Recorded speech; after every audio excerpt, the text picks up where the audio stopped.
এখনো তলিয়ে কক্সবাজার, নিরাপদ আশ্রয়ের খোঁজে স্থানীয়রা। নিম্নচাপের প্রভাবে সারা দেশে বৃষ্টি।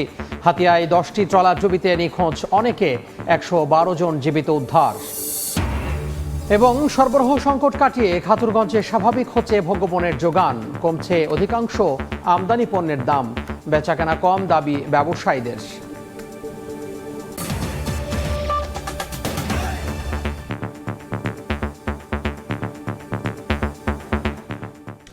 আমন্ত্রণ সময় সংবাদের নিয়মিত আয়োজন বিভাগীয় সময়ে থাকছি সপ্তাহের 7 দিন ভিন্ন ভিন্ন বিভাগের সংবাদ দিয়ে। আজ থাকছে চট্টগ্রাম বিভাগ, আর সঙ্গে আছি আমি তোহা খান তামিম।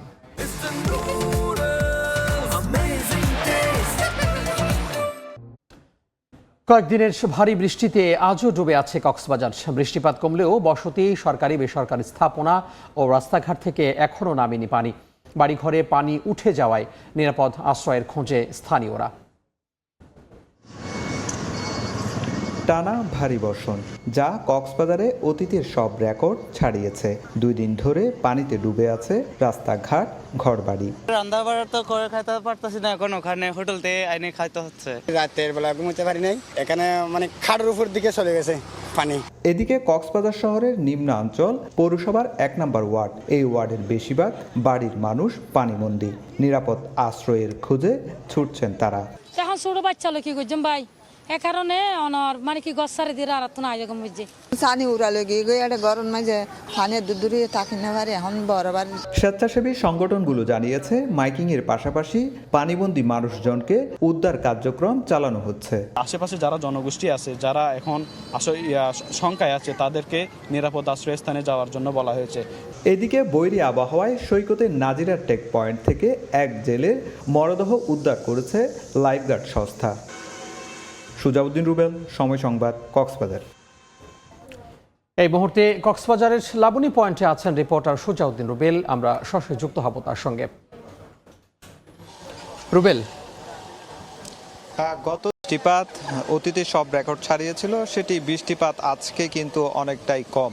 আমরা সকাল থেকে লক্ষ্য করছি গুড়ি গুড়ি বৃষ্টি, আবার হুট করে ভারী বৃষ্টিপাত হয়ে আবার সেটি অনেকটাই হালকা বৃষ্টিতে পরিণত হচ্ছে। তো আসলে যেহেতু বৃষ্টিপাত কমেছে, সেক্ষেত্রে আমরা লক্ষ্য করছি বৃষ্টির পানি যেখানে ডুবেছিল সেখান থেকে ধীরে ধীরে নামতে শুরু করেছে। আমরা সকালে আসলে এখানে দেখেছিলাম হাঁটুর উপরে কোমর সমান পানি ছিল, সেখানে এখন আমরা লক্ষ্য করছি সেটা অনেকাংশেই পানি কমে গিয়েছে।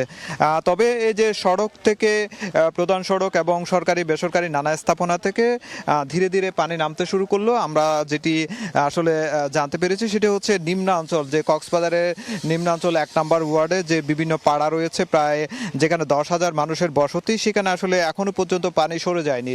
যেহেতু পানি অনেকটাই টিনের চালার উপর পর্যন্ত, যেখানে অনেকে আসলে যাওয়া যাচ্ছে না। আবার আমরা লক্ষ্য করেছি অনেকেই 2 দিন ধরে তারা অবস্থান করার পর আজ সকাল থেকে তারা বিভিন্ন যানবাহনের যুগে, তারা নৌকা যুগে কিন্তু তারা ঘর বাড়ি ছেড়ে নিরাপদ আশ্রয়ে এসে চলে আসছে এবং স্বজনদের কাছে চলে আসতে আমরা লক্ষ্য করেছি। তাদের সঙ্গে কথা বলেছিলাম, তারা যে বিষয়টি বলছে, যেহেতু পানি এখনো ঘর বাড়ি ডুবে রয়েছে, আসবাবপত্র ডুবে রয়েছে এবং যে রান্না করা চুলাও ডুবে রয়েছে, সেক্ষেত্রে তারা অনেকেই অনাহারে অর্ধাহারে ছিলেন। শেষমেশ তারা সেটি সহ্য করতে না পেরে যে জীবন রক্ষার্থে তারা ঘর বাড়ি ছেড়ে চলে এসেছেন।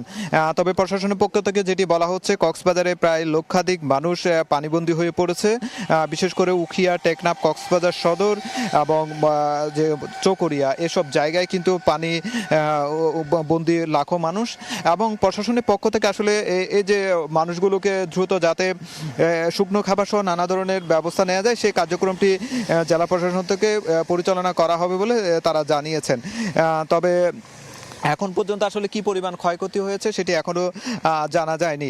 আর কক্সবাজারে গতকাল একটি বঙ্গোপসাগরে একটি ট্রলার বিকল হয়ে গিয়েছিল, ইঞ্জিন বিকল হয়ে যায়, সেটি অনেকটাই মুমূর্ষ অবস্থায় একজন মারা যায়। আজকে সকালে আবার একটি নাজিরা টেক পয়েন্টে একটি লাশ ভেসে আসে সমুদ্র থেকে, সেই লাশটিও উদ্ধার করছে। এ নিয়ে মোট 22 জনের জেলেকে উদ্ধার করা হয়েছে এবং 2 জনের মৃতদেহ উদ্ধার করা হয়েছে। এই ছিল আমার কাছে কক্সবাজার থেকে যে পরিস্থিতি, পানিবন্দী পরিস্থিতি, সেটি সব শেষ।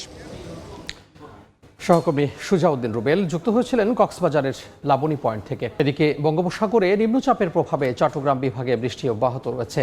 এতে বেশ কয়েকটি নিচু এলাকা পানিতে তলিয়ে গেছে। ভোগান্তিতে পড়েছেন সেখানকার বাসিন্দারা। ড্রেনেজ ব্যবস্থা উন্নত না হওয়ায় বারবার বৃষ্টিতে জলাবদ্ধতার শিকার হতে হয় বলে অভিযোগ স্থানীয়দের। বঙ্গোপসাগরে সৃষ্ট লঘুচাপ রূপ নিয়েছে নিম্নচাপে। এরই প্রভাব ছড়িয়ে পড়েছে সারা দেশে। শনিবার সকাল থেকে বিভিন্ন স্থানে বইছে দমকা হাওয়া, হচ্ছে থেমে থেমে বৃষ্টি। কয়েক ঘন্টার বৃষ্টিতেই কোথাও কোথাও জমেছে হাঁটু পানি। এর মধ্যে দিয়ে গাড়ি চালাতে বেগ পেতে হচ্ছে চালকদের। এদিকে সাগরে মাছ ধরতে গিয়ে উত্তাল ঢেউয়ে হাতিয়ার 10টি মাছ ধরার ট্রলার ডুবে গেছে। ট্রলারগুলো থেকে 112 জন মাঝি মাল্লা ও জেলেকে জীবিত উদ্ধার করা গেলেও এখনও নিখোঁজ আছেন অনেকে। এছাড়া চট্টগ্রামে ভোরের দিকে বৃষ্টিতে জলজট দেখা গেলেও বেলা গড়ার সঙ্গে সঙ্গে পানি নেমে গেছে। সমুদ্র উত্তাল থাকায় মাছ ধরার ট্রলারকে উপকূলের কাছাকাছি থেকে সাবধানে চলাচল করতে বলা হয়েছে। ফাহরিয়া ফারজানা, সময় সংবাদ। এবার বিএনপির সমাবেশের খবর। গত 15 বছর বিএনপির গণতান্ত্রিক আন্দোলনে নিহতদের স্মরণে সমাবেশ করছে দলটি। এই মুহূর্তে কেন্দ্রীয় শহীদ মিনারে আছেন রিপোর্টার মার্জিয়া মুমু। আমরা সরাসরি যুক্ত হব তার সঙ্গে।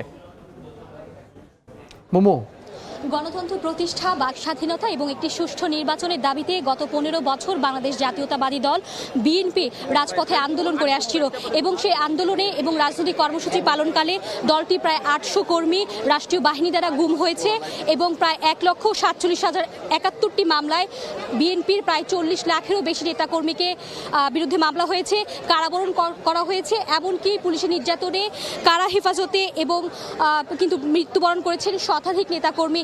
আজকে সেই সকল গত 15 বছর সেই সকল শহীদদের স্মরণে বাংলাদেশ জাতীয়তাবাদী দল বিএনপি তারা কেন্দ্রীয় শহীদ মিনারে গণতন্ত্র সমাবেশ করেছেন। আমরা যদি একটু দেখতে চাই বিগত দিনে যে গুমের শিকার যে মানুষগুলো হয়েছেন তাদের সেই পরিবারের সদস্যরা এই মুহূর্তে এই মাথায় বৃষ্টি করে তারা দাঁড়িয়েছেন আমাদের যে পবিত্র যে শহীদ মিনার সেই শহীদ মিনারে। তাদের মাথায় আমরা দেখতে পাচ্ছি লাল সবুজের যে পতাকা, সেই পতাকা তারা হচ্ছে ধারণ করে এবং গণতন্ত্রের চেতনা ধারণ করে তারা এই মুহূর্তে শহীদ মিনার রয়েছেন এবং সকাল থেকে আজকে বৃষ্টি মাথায় নিয়ে কিন্তু বিএনপি নেতাকর্মীরা তারা এই শহীদ মিনার কেন্দ্রে অবস্থান করছেন। আমরা দেখতে পাচ্ছি যে এখানে আজকে যে গণতন্ত্র সমাবেশে যারা এসেছেন আমরা তাদের কাছ থেকে অল্প করে সংক্ষিপ্ত আকারে মজনু ভাই আপনার সাথে আমি আপনার বক্তব্য শুনতে চাবো। গত 15 বছরে আপনি প্রায় অর্ধশতাধিক মামলার আসামি হয়েছেন, দফায় দফায় জেল খেটেছেন। আজকে আপনারা এই কেন্দ্রীয় শহীদ মিনারে গণতন্ত্র সমাবেশ করছেন। এই সমাবেশের মধ্য দিয়ে বাংলাদেশের মানুষের কাছে কি বার্তা দিচ্ছেন?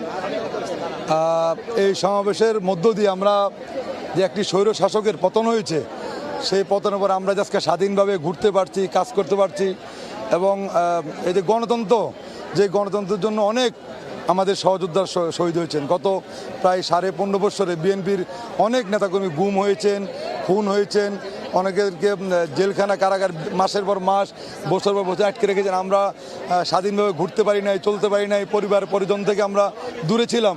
আজকে এই স্বৈর শাসকের যে পতন, সেই পতনের মধ্যে দিয়ে আমরা নিজেরা একটা স্বাধীনতা মানে স্বাধীন সেটা আমরা উপভোগ করতে পারছি। এবং আজকে এই সমাবেশটা মূলত যে 15.5 বছরে যারা শহীদ হয়েছেন বা যাদের গুম খুন করা হয়েছে তাদের পরিবার বা তাদের শহীদদের প্রতি আমরা আজকে তাদেরকে স্মরণ করার উদ্দেশ্যে আজকে একটি স্মরণসভা বিএনপির উদ্যোগ হচ্ছে। এই স্মরণসভার মধ্য দিয়ে আমরা সারা বাংলাদেশের মানুষ যাতে আজকে গণতন্ত্রকে ভোগ করতে পারে, গণতন্ত্রের সুফলটা ভোগ করতে পারে, সেটা আমরা মানুষের মাধ্যমে পৌঁছে দিতে চাই। রফিকুল ইসলাম মজনু, আপনাকে ধন্যবাদ। আমরা শুনছিলাম একজন বিএনপি নেতা যিনি দফায় দফায় কারাবরণ করেছেন। যদি একটি বিষয় জানিয়ে রাখতে চাই যে বিএনপির যে মামলা এবং তথ্য সংরক্ষণ যে দপ্তরটি রয়েছে সেটি বলছে যে বিএনপির এক একটি নেতা প্রায় 450 থেকে 180টি মামলা করে, অর্থাৎ শত শত মামলা তাদের বিরুদ্ধে হয়েছিল এবং সেই মামলায় বিশেষ করে যদি বলি বিএনপির সিনিয়র যুগ্ম মহাসচিব রুহুল কবির রিজভী তার নামে বর্তমানে 180টি মামলা রয়েছে হচ্ছে বিএনপির আরও কয়েকজন নেতা, বিশেষ করে বিএনপির প্রচার সম্পাদক যিনি রয়েছেন তিনি আমাদের সাথে একদম সংক্ষিপ্ত আকারে। ভাইয়া, আপনার কাছে একটু বলতে চাই যে আজকের এই আপনারা সমবেত হয়েছেন, এখান থেকে জনগণ আসলে বিএনপির কাছ থেকে কি প্রত্যাশা করবে এবং আপনারা আগামীতে যেহেতু গণতন্ত্র পুনরুদ্ধার হয়েছে সেখানে জনগণকে আপনারা কি দেবেন? আমরা প্রথমেই যারা গণতান্ত্রিক আন্দোলনে শহীদ হয়েছেন তাদের আত্মার প্রতি মাগফিরাত কামনা করছি। আমরা বলতে চাই আমাদের বার্তা একটি, গণতন্ত্রের লড়াইয়ে যারা শহীদ হয়েছেন তারা কখনোই আমরা মনে করি না যে মানুষের মন থেকে তারা মুছে গিয়েছে।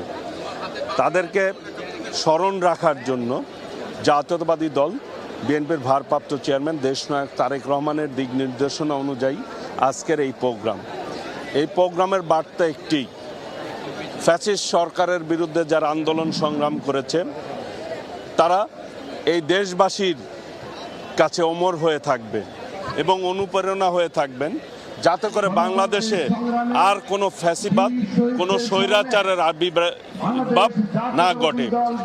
টুকু ভাই, আমাদের সময় সংক্ষিপ্ততার কারণে এইটুকুই বলছি। আপনাকে বক্তব্যের জন্য ধন্যবাদ। আমরা সরাসরি সম্প্রচারে ছিলাম আজকে এই পবিত্র শহীদ মিনারে যারা উপস্থিত হয়েছেন গণতন্ত্র সমাবেশ, তাদের প্রত্যাশা একটাই, বাংলাদেশে গণতন্ত্র অব্যাহত থাকবে এবং বাংলাদেশ মানুষের জন্য কাজ করবে বাংলাদেশ জাতীয়তাবাদী দল বিএনপি। এই ছিল কেন্দ্রীয় শহীদ মিনার থেকে আমার কাছে থাকা এখন পর্যন্ত সবশেষ তথ্য। ভয়াবহ বন্যায় নোয়াখালীতে 250 কিলোমিটার সড়ক ক্ষতিগ্রস্ত হয়েছে। সবচেয়ে বেশি ক্ষতি হয়েছে বেগমগঞ্জ লক্ষ্মীপুর মহাসড়কের বেগমগঞ্জ অংশে। 15টি রাস্তা সংস্কারে 20 কোটি টাকা ব্যয় হবে বলে জানিয়েছে সড়ক বিভাগ। দ্রুত সময়ে ব্যবস্থা নেওয়ার আহ্বান চালক ও স্থানীয়দের। সাইফুল্লাহ কামরানের তথ্য ও সাদ্দাম হোসেনের রকির ছবি নিয়ে রিপোর্ট। সড়কে ছোট বড় গর্ত, বৃষ্টি হলেই জমে পানি। এই চিত্র নোয়াখালীতে সাম্প্রতিক ভয়াবহ বন্যার পরের। জেলা সড়ক বিভাগের ছোট বড় প্রায় 250 কিলোমিটার সড়কের এমন বেহাল দশা। সামান্য বৃষ্টি হলেই সড়ক চলাচলের অনুপযোগী হয়ে পড়ে। বেগমগঞ্জ চৌরাস্তা থেকে লক্ষ্মীপুরের চন্দ্রগঞ্জ পর্যন্ত আঞ্চলিক মহাসড়ক সহ অন্তত 15টি সড়কের এ অবস্থা।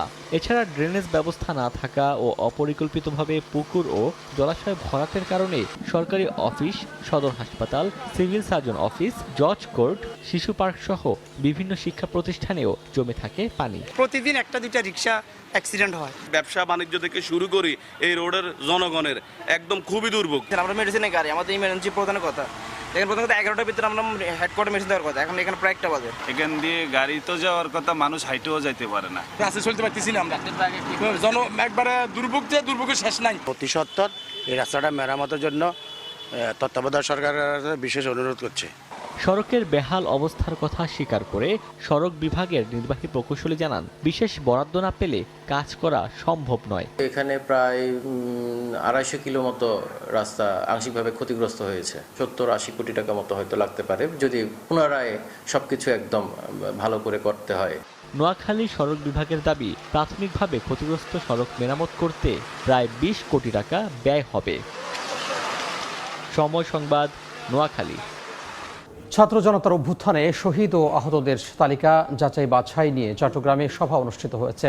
সকালে চট্টগ্রামের সার্কিট হাউসের সমন্বয় ও জেলা প্রশাসকের সঙ্গে সভা অনুষ্ঠিত হয়। এ সময় চট্টগ্রামের 5 জন শহীদ সহ আহতদের একটি খসড়া তালিকা করা হয়। কাল দেয়া হবে পূর্ণাঙ্গ নিহতদের তালিকা। সভায় আন্দোলনে আহতদের খবর নেন নতুন জেলা প্রশাসক ফরিদা খানম। জানান, তাদের সব ধরনের চিকিৎসা দেয়া হবে সরকারিভাবে।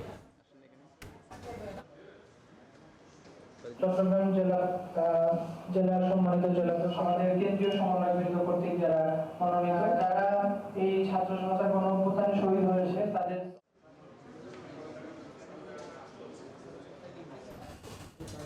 রাজধানী উত্তরায় মতবিনিময় সভায় বক্তব্য দিচ্ছেন শ্রম ও কর্মসংস্থান উপদেষ্টা আসিফ মাহমুদ সচিব ভূঁইয়া। আমরা সরাসরি চলে যাচ্ছি সেখানে।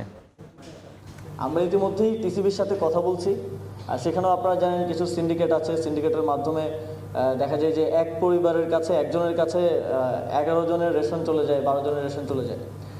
তো আমরা টিসিবির সাথে কথা বলছি কিভাবে যেই শ্রমিকদের যেই এরিয়াগুলো আছে যেখানে তারা থাকে সেখানে টিসিবির কার্যক্রম বৃদ্ধি করা যায় এবং কার্ড করে দিয়ে রেশনিংয়ের ব্যবস্থা করা যায়। এই বিষয়ে আমরা ইতিমধ্যে উদ্যোগ নিয়েছি এবং আমাদের কার্যক্রম চলমান আছে।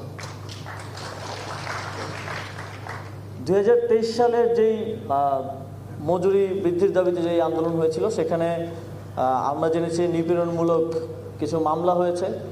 সেখানে আপনারা জানেন 4 জন শ্রমিককে গুলি করে হত্যা করা হয়েছিল বিগত ফ্যাসিবাদী সরকারের আমলে।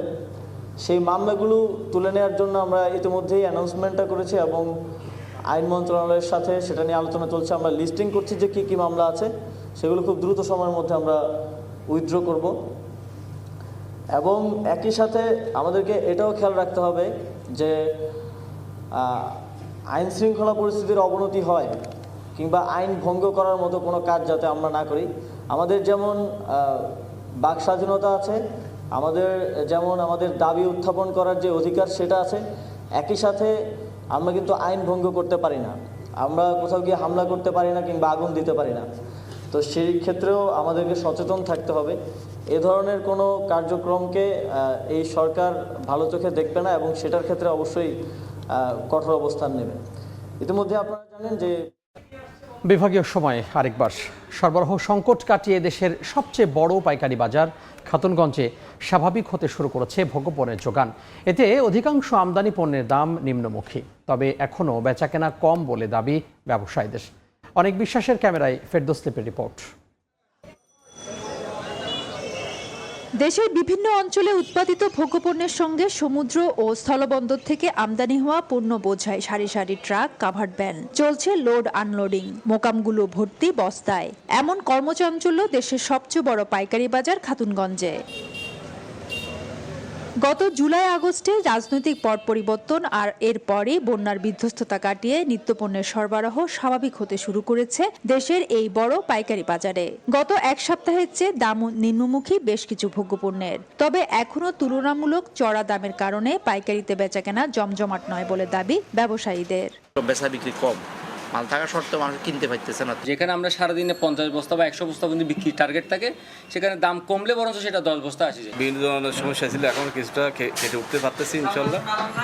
আশা করি আরও স্বাভাবিক হবে, পণ্যের দাম স্থিতিশীল চলে আসবে। আলু, পেঁয়াজের আমদানি শুল্ক কমানোয় বাজারে সরবরাহ বেড়েছে, সেই সঙ্গে দাম কমেছে এই দুটি পণ্যের। এছাড়া কমতির দিকে রসুন ও আদার দামও।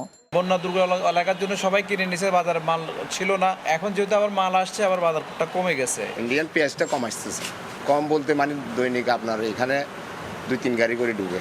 এদিকে ডিউ অর্ডারের বিপরীতে মিলগুলো থেকে 2-1 দিনের মধ্যে তেল ও চিনির সরবরাহ পাচ্ছেন ব্যবসায়ীরা। ফলে বাজারে এই দুটি পণ্যের সরবরাহ স্বাভাবিক। তবে এক সপ্তাহের ব্যবধানে চিনির দাম কমলেও সব ধরনের ভোজ্য তেলের দাম মণপ্রতি 50 থেকে 60 টাকা পর্যন্ত বেড়েছে।